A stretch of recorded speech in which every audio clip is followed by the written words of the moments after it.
Hello दोस्तों, फिर से स्वागत है मेरा चैनल पे। मेरा चैनल का नाम है इलेक्ट्रॉनिक्स इंडिया। मैं लोटन फिर लेके आया हूँ एक नया वीडियो। देख सकते हैं हमारे पास एक हेल्टन कंपनी का एक 14 इंच 15 इंच का एक टीवी है। इस टीवी का प्रॉब्लम दिखाऊंगा, सॉल्यूशन करके ही बताऊंगा। तब तक हमारा वीडियो लास्ट तक देखते रहिए।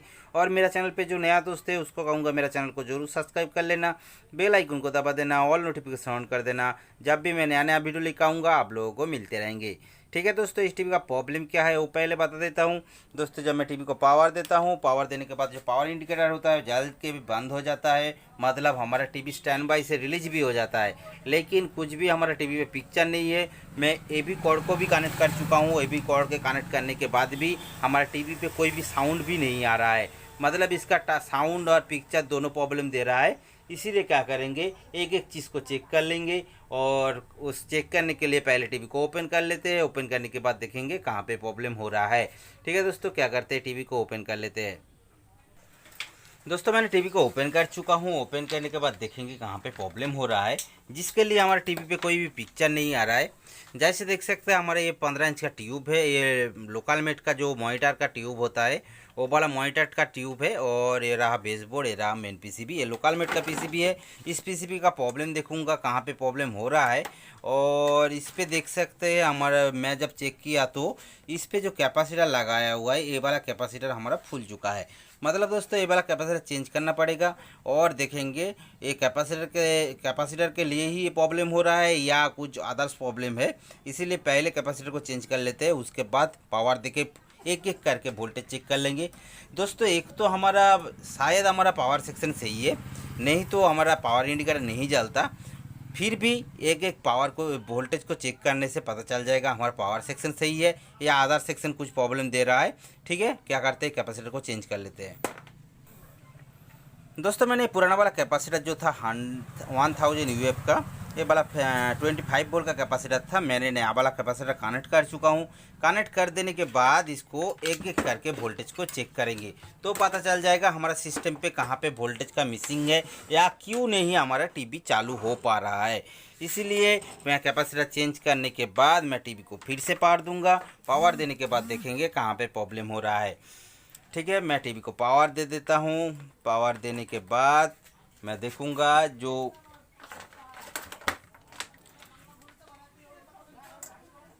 मैं एक पॉइंट को मैं ग्राउंड कर चुका हूँ मीटर का। और देख लेते हैं ये जो हमारा 110 वोल्ट का जो पॉइंट है उस पर चेक करेंगे।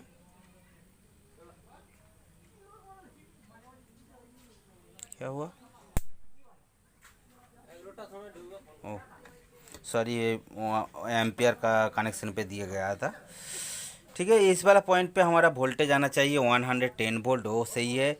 उसके बाद ये देखिए 24 वोल्ट, वो भी सही है। उसके बाद देखेंगे ये वाला पॉइंट पे जो 10 वोल्ट 12 वोल्ट ओके है। और इस पे आना चाहिए 16 वोल्ट 14 वोल्ट ओके है।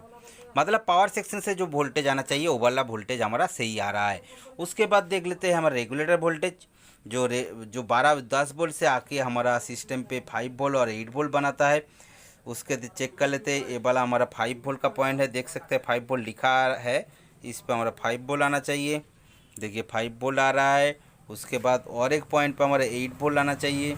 देखिए 8 वोल्ट दिखा रहा है, मतलब 8 वोल्ट ओके है।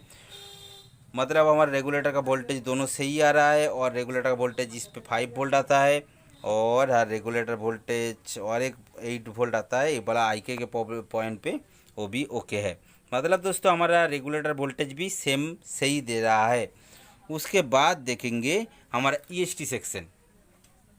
ईएसटी रनिंग हुआ कि नहीं, ईएसटी रनिंग हुआ कि नहीं उसके लिए देखने के लिए ये जो हमारा 110 वोल्ट देखते हैं, हमारा जो ईएसटी के इनपुट होता है, देखिए इनपुट हो चुका है।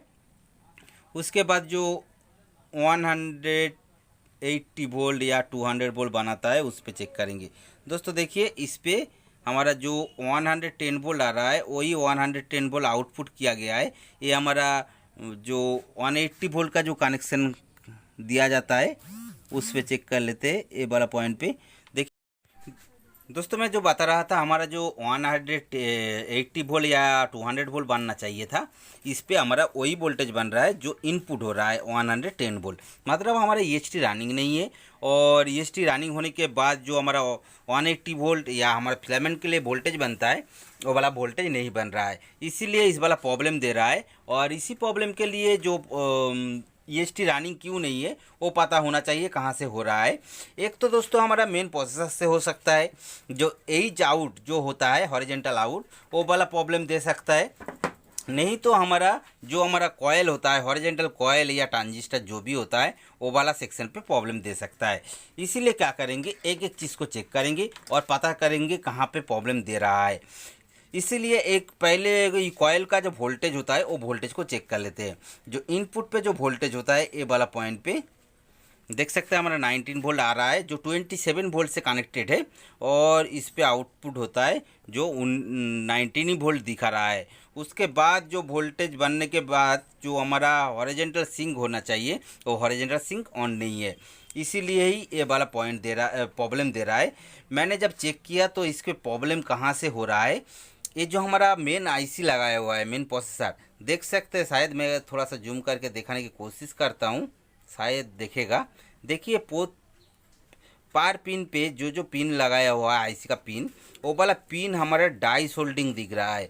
और जब तक ये अच्छी तरह से कनेक्ट नहीं होगा और हमारा प्रोसेसर सही तरीके से काम नहीं करेगा, तो इस वाला प्रॉब्लम आएगा। ठीक है, क्या करते हैं मैं ये IC को अच्छी तरह से सोल्डरिंग कर लेते हैं। ये सोल्डरिंग जो डाई हो गया था उसको अच्छी तरह से सोल्डरिंग करेंगे। उसके बाद देखेंगे हमारे एज आउट का जो सिस्टम है वो ऑन होता है कि नहीं। दोस्तों मैंने मेन IC जो था, मेन प्रोसेसर था, अच्छी तरह से सोल्डरिंग कर चुका हूँ। करने के बाद फिर से टीवी को पावर देंगे। पावर देने के बाद देखेंगे हमारा EHT section, horizontal section on होता है कि नहीं। जो EHT सेक्शन नहीं ऑन होगा तो हमारा पिक्चर कभी भी नहीं आएगा। इसीलिए इसको ऑन करने के बाद, जो हमारा सोल्डरिंग करने के बाद, मैंने इसके फिर से चेक करेंगे। जो हमारा 180 वोल्ट बनना चाहिए था, लेकिन अभी तक हमारा बनना शुरू नहीं हुआ। मतलब हमारा डाई सोल्डिंग जो था उसके लिए हमारा पिक्चर का प्रॉब्लम नहीं दे रहा था, वो EHT ऑन नहीं है। इसीलिए एक एक चीज़ को चेक करेंगे। जो हमारा 110 वोल्ट इन होता है, जो हमारा हॉट सेक्शन होता है, वो हॉट सेक्शन से भी हमारा कनेक्टेड है, वही 110 वोल्ट 11 वोल्ट। मतलब हमारा कुछ भी सेंस नहीं जा रहा है। ये सेंस को चेक करने के लिए सिस्टम क्या है, वो वाला सिस्टम मैं दिखाऊंगा। एक LED लैम्प ले लीजिए, जो हमारा नील लाल जो LED होता है, LED लैम्प ले लीजिए। उस पर लेके इस पर कनेक्ट करेंगे। कनेक्ट करने के बाद देखेंगे इस पर हमारा सेंस आता है कि नहीं। कैसे करते हैं दिखाता हूँ। दोस्तों मैंने एक LED लैम्प लिया, ये लोकल नॉर्मल सा लैम्प है। लेके इस पर क्या किया, मैंने जो कॉयल था, जो हॉरिजॉन्टल कॉयल था, उस पर जो ट्रांजिस्टर के साथ कनेक्टेड है, देखिए ये ट्रांजिस्टर के साथ कनेक्टेड है, वो वाला पॉइंट पे मैंने ये LED लैम्प को लगाया। क्योंकि जब मेरा IC से फ्लिप निकलेगा और हमारा ट्रांजिस्टर से भाया होके फ्लिप जाएगा, तब ये LED लैम्प जल उठेगा। इसीलिए कैसे लगाना है, जो हमारा पॉजिटिव का जो पॉइंट है, वो वाला पॉजिटिव का पॉइंट जो हमारा ग्राउंड के साथ कनेक्टेड है, वो वाला पॉइंट पे हमारा पॉजिटिव का कनेक्शन लगाऊंगा। और नेगेटिव का जो कनेक्शन है, जो हमारा ट्रांजिस्टर के साथ डायरेक्ट कनेक्टेड है, वो वाला पॉइंट पे नेगेटिव लगाऊंगा। तो ये वाला LED कनेक्टेड होके जल उठेगा। ठीक है, क्या करते हैं, मैं टीवी को फिर से पावर दूंगा। पावर देने के बाद देखते हैं। देखिए दोस्तों हमारा LED ग्लो करने लगा, मतलब हमारा LED जल रहा है। मतलब हमारा जो मेन IC है, मेन IC से निकल के ये वाला जो ट्रांजिस्टर हमारा सिंक ट्रांजिस्टर होता है, सिंक ट्रांजिस्टर से निकल के जो फ्लिप देना चाहिए वो वाला फ्लिप दे रहा है। और हमारा जो ऑक्सीडेशन कॉयल है, वो कॉयल पे ऑक्सीडेशन हो रहा है, और होने के बाद हमारा ट्रांजिस्टर पे भी जा रहा है, लेकिन हमारा EHT ऑन नहीं कर पा रहा है। इसीलिए ये चीज़ को देखेंगे क्यों हो रहा है, क्यों हमारा ऑक्सीडेशन होने के बाद भी हमारा EHT रनिंग नहीं है। और इस पे जो हमारा 180 वोल्ट बनना चाहिए था, वो वाला बन नहीं रहा है, और हीटर का भी वोल्टेज नहीं बन रहा है, जो हमारा फिलामेंट को ऑन करने के लिए ज़रूरी होता है। और हमारा EHT भी नहीं ऑन हो रहा है। इसीलिए एक एक चीज़ को चेक कर लेंगे तो पता चल जाएगा हमारा कहाँ पे प्रॉब्लम हो रहा है। ठीक है, मेरा तो IC जो हमारा मेन पावर सेक्शन सही है, रेगुलेटर सेक्शन सही है, हमारा मदर सेक्शन सही है, जो मेन प्रोसेसर सेक्शन, और हमारा सिंक सेक्शन भी सही है। जो ईएसटी सेक्शन है, ईएसटी सेक्शन से ही प्रॉब्लम दे रहा है, इसीलिए ईएसटी सेक्शन को देख लेते हैं। दोस्तों मैंने जब ईएसटी सेक्शन को मैंने चेक किया, हॉरिजॉन्टल सेक्शन को, जो हाई सिंक करने के बाद हमारे ईएसटी को ऑन करता है, वो वाला सिस्टम को चेक करने के बाद मुझे पता चला ये वाला जो ट्रांजिस्टर था, जो आउटपुट ट्रांजिस्टर, ये ट्रांजिस्टर हमारा ख़राब निकला। ये शॉर्टेज नहीं है दोस्तों, शॉर्टेज होता तो हमारा वोल्टेज को बैठा देता, लेकिन ये शॉर्ट नहीं है। मैंने जब इसको ओपन करके मीटर से इसको मापा तो ये वाला ट्रांजिस्टर हमारा करीब करीब सही दिख रहा था, लेकिन इसका जो दोनों लेग को हमारा ये जो हमारा हाई सिंक को ऑन करने के लिए जो फ्लिप दिया जाता है, वो वाला सिस्टम पे कुछ खराबी निकला, जो हमारा इस पे दिख रहा था चेक करने से। लेकिन ये हमारा शॉर्टेज नहीं है। ये ट्रांजिस्टर को बदले में, ये ट्रांजिस्टर का नंबर आप लोग देख सकते हैं, D253553 का ये वाला ट्रांजिस्टर था। मैंने इस ट्रांजिस्टर का बदले में एक नया वाला ट्रांजिस्टर लगाया, जिसका नंबर है, शायद देखे नहीं दिखेगा, 2499 का मैं ये वाला ट्रांजिस्टर कनेक्ट किया। और कनेक्ट करने के बाद जब मैंने टीवी को पावर दिया, मैंने पावर देने के बाद जो हमारा एलईडी थोड़ा सा ग्लो कर रहा था, वो ज़्यादा ग्लो करने लगा। मतलब हमारा ये वाला लैम्प भी हमारा हाई हो गया है। जो हमारा 110 वोल्ट आ रहा था, उस पे जो आउटपुट पे जो हमारा 180 वोल्ट पे हमारा 110 वोल्ट आ रहा था, देखिए इस वाला पॉइंट पे देखिए हमारा 151 आ गया है, और हमारा एलईडी ज़्यादा ग्लो करने लगा। और ग्लो करने के बाद हमारा टीवी पे जो पिक्चर नहीं था, वो वाला पिक्चर भी सही तरीके से आ गया है। और ये जो कलर पैचिंग दिख रहा है, मैं डिगोजिंग कॉइल को मैंने ओपन करके रखा, इसीलिए वो वाला सिस्टम फॉल्ट दे रहा है। उसको लगाने के बाद देखेंगे डिगोजिंग नहीं हटेगा तो पीटीसी चेंज करना पड़ सकता है। इसीलिए मैं एक बात बता दूँ, जो आज का जो प्रॉब्लम था, वो प्रॉब्लम फिर से एक बार बता दूँगा। मैं जब सभी वोल्टेज को चेक करने के बाद ईएसटी को ऑन किया, तो हमारा ईएसटी का जो सेंसिंग जो लाइट लगाया मैंने, वो वाला लाइट थोड़ा सा ग्लो कर रहा था, और ये वाला ईएसटी नहीं ऑन हो पा रहा था। मैंने तब इसका जो आउटपुट ट्रांजिस्टर होता है, वो ट्रांजिस्टर को मैंने ओपन किया।